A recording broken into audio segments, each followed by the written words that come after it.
What's up everyone and welcome back to the World History Channel. Before we begin, please hit the subscribe button today. Let's get started. 14 surprising facts about Helen Keller that they don't teach you in school. If you've been granted even the scantest American education, you've probably heard of Helen Keller, the incredible woman who fought her way to prominence after being left both deaf and blind at just 19 months old. Keller was able to communicate on behalf of the disenfranchised, and no longer felt isolated with the assistance of her renowned teacher Anne Sullivan. She was a tireless advocate for education and women's rights until her peaceful death in 1968. Her steadfastness and ingenuity have been rightly lauded by her countless admirers over the past few decades. Seriously, without the benefit of sight or hearing, Keller managed to figure out a way to communicate with the world around her with unfailing accuracy. Imagine the kind of brilliance that takes. The flip side of Keller's intelligence was her increasingly radical social and political beliefs. Helen Keller was always open to new ideas, and in her drive to conquer life, she became interested in some revolutionary, and frequently bizarre, perspectives. You've heard about Helen Keller's relationship with Sullivan and her courageous quest to experience the world even though she could neither see nor hear it, but there's more to the icon than just the Hallmark Channel stuff. Her grandparents and father were prominent Confederate leaders. Although she was born in Tuscumbia, Alabama, Helen Keller left the American South, never to really return, when she was 8 years old. However, both her parents and grandparents had deep ties to the antebellum South. In fact, her paternal grandfather was Robert E. Lee's second cousin and came down from Massachusetts prior to the war in order to fight for the Confederacy. In addition, her father was a Confederate captain, and her maternal grandfather was a Confederate general. Those are some deep Southern roots. However, regardless of his ideological dubiousness, Keller's father was also a newspaper editor and, paradoxically perhaps, a big believer in education. Anne Sullivan's school was recommended to her parents by Alexander Graham Bell. Not a lot of people know that Alexander Graham Bell devoted a lot of time and energy to helping deaf people speak and hear. This urge most likely went back to his own mother's hearing loss. Today, Bell's work is considered somewhat controversial. He fought to ban sign language in the education of deaf people. In any case, in 1886, when he was at his most famous, he agreed to meet with Arthur and Kate Keller to talk about the problems their daughter was having. On their first meeting, Helen said she loved him at once, after he made his pocket watch chime so she could feel the vibration. It was Bell who referred the Kellers to the Perkins Institution in Boston. In addition, despite the fact that Bell referred Keller to a different doctor, he remained actively involved in her education. The two maintained a lifelong friendship. The Akita dog was first brought to America thanks to Keller.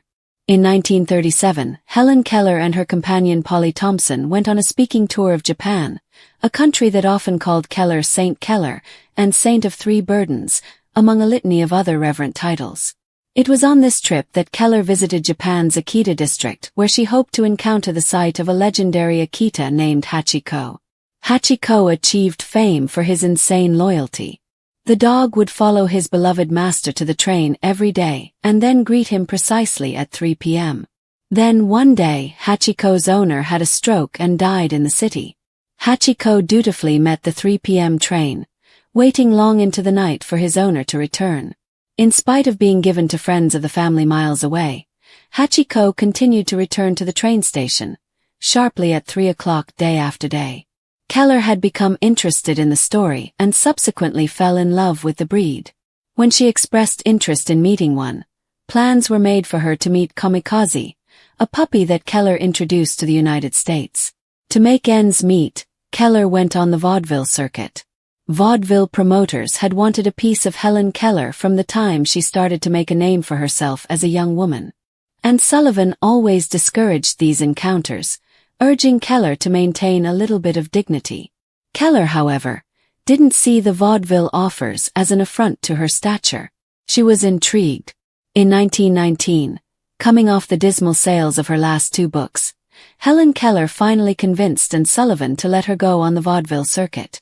During her time on the road, Keller was a hit with crowds, especially when she was able to take some time to answer questions from them.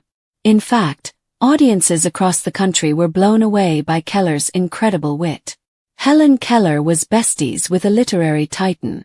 As her fame grew, Helen Keller became a highly sought-after social companion.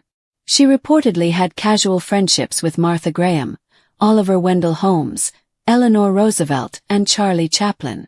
She was also invited to confer with the Queen of England and 12 U.S. presidents in a row, from Grover Cleveland to John F. Kennedy. However, Mark Twain, whom Helen Keller met at a luncheon in 1895, forged a lasting relationship with her more than any other. Twain was so taken with Keller that he wrote to a friend, asking him to fund Keller's education. In the letter, Twain wrote, "It won't do for America to allow this marvelous child to retire from her studies because of poverty. If she can go on with them, she will make a fame that will endure in history for centuries." Keller, on the other hand, stated that Twain treated me not as a freak, but as a handicapped woman seeking a way to circumvent extraordinary difficulties. Keller wrote this about Twain once. Twain once told reporters that the two most interesting characters of the 19th century were Napoleon Bonaparte and Helen Keller. Helen Keller was a radical socialist firebrand. Helen Keller was no stranger to politics. In fact, she was an ardent supporter of the workers' movement and the Marxist ideals of one Vladimir Lenin. Given that Keller was a seriously awesome and prolific writer, she's the one best equipped to explain her love of Lenin. These excerpts are highlights taken from a short essay entitled, "The Spirit of Lenin," which Keller wrote and first published in 1929.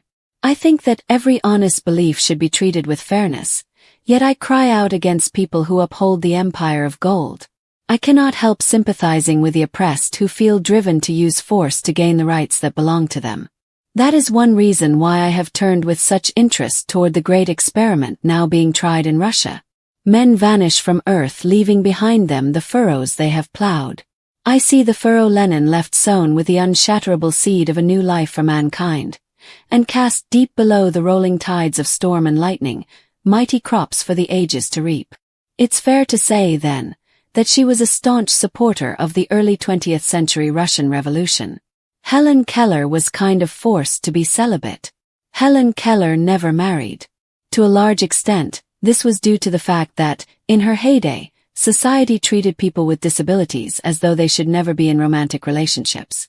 As a kid, Keller read romance novels on the sly, but even her famous teacher and Sullivan would chastise Keller for attempting to indulge her basic human desires.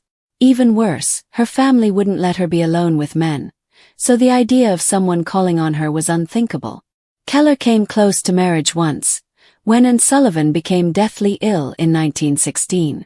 Keller was sent a private secretary, a man named Peter Fagan, with whom she carried on a brief yet chaste relationship. The two were separated shortly after, and Keller was never really afforded the opportunity to have an actual adult relationship again. Helen Keller was also very close to Anne Sullivan's husband. John Macy was born in 1877. He was a brilliant scholar who worked his way through Harvard and totally dominated the literary scene there.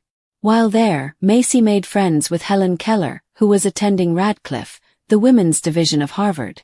Keller fascinated Macy, who was so inspired by the woman that he offered to help with her writing.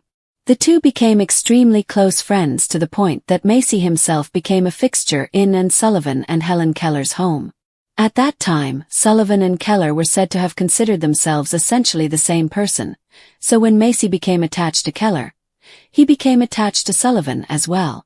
Between 1900 and 1914, they became inseparable from one another. Macy even convinced Sullivan to marry him in 1905. Unfortunately, the relationship wasn't tenable. Keller was central to Macy's life, but that meant she was constantly around. She even went on their honeymoon. What's more, Sullivan was also a bit moody for her own good reasons, which made things even more stressful. By 1914, Macy had moved out of the home for good. The FBI surveilled Helen Keller because of her.